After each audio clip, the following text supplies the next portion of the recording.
Penutupan akses penerbangan internasional akibat pandemi COVID-19 membuat jalur sejumlah bisnis menjadi terhenti, termasuk aktivitas impor barang elektronik dari luar negeri.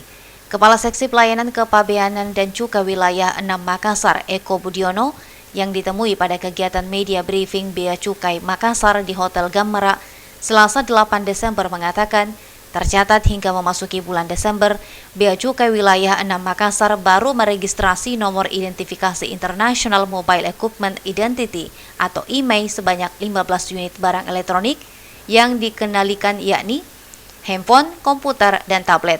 Hal tersebut sebagai dampak ditutupnya akses penerbangan internasional akibat penyebaran COVID-19. Ya, kebetulan kalau di Makassar kan itu kan istilahnya apa ya, ATPM ya, agen tunggal pemegang merek ya.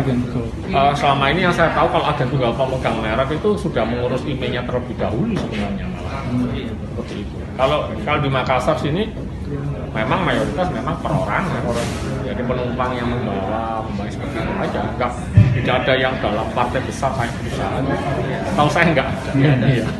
Pak, kendalanya tadi itu yang dari Nunukan ke Parepare seperti apa, Pak? Yang dimaksud Pak Satria tadi itu seperti ini. Jadi ketika di Nunukan tadi tidak didaftarkan, kalau dari Nunukan sana kan ya, internasional. Kalau dari Nunukan ke Parepare itu kan lokal. Kalau di Nunukan sana tidak didaftarkan, IMEI-nya tidak diregistrasi, otomatis sesampainya di Parepare tidak bisa digunakan. Seperti itu aja sih.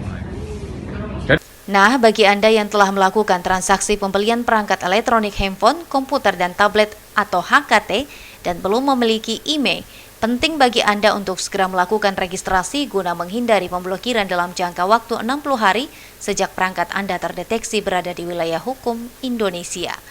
Tredewanti, Pajar TV dan Pajar Radio melaporkan.